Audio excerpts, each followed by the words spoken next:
There are no lack of acronyms when it comes to building automation. There's just a ton of them out there. I'm just going to go over a few of them here. The first thing I want to touch base on, this is not an acronym, but camel case.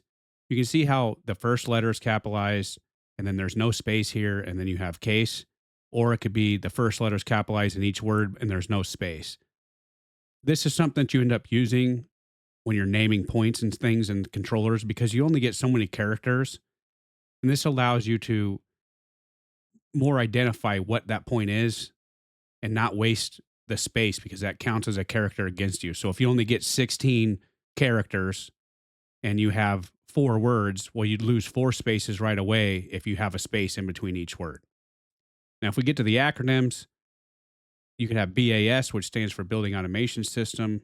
You can have EMS, which is Energy Management System. It's the same thing.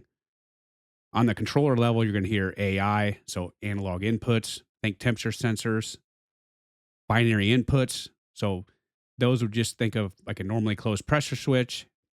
It's either open or closed. Binary outputs, think of a light switch. You just flip this relay on or off. Analog outputs, think of a modulating VFD or valve. You have to modulate that signal.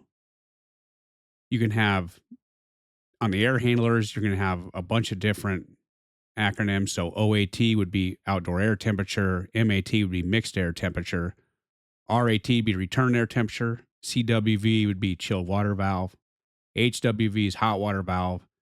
And then you can have SAT for supply air temperature. You might have DAT for discharge air temperature. There's a whole bunch of them that you might see on a web page. There's BACnet IP, BACnet MSTP, and then Tritium. There's different ones for them. So Baja, so the Building Automation Java Architecture, AJACE, which just stands for Java Application Control Engine. It has the Niagara framework built in. A jar file is a Java archive record. Those are the basic modules or pieces of software within the Niagara framework. You're going to hear of ORDS, so Object Resolution Descriptor. It describes the exact location of any object or file or other resources within that JACE.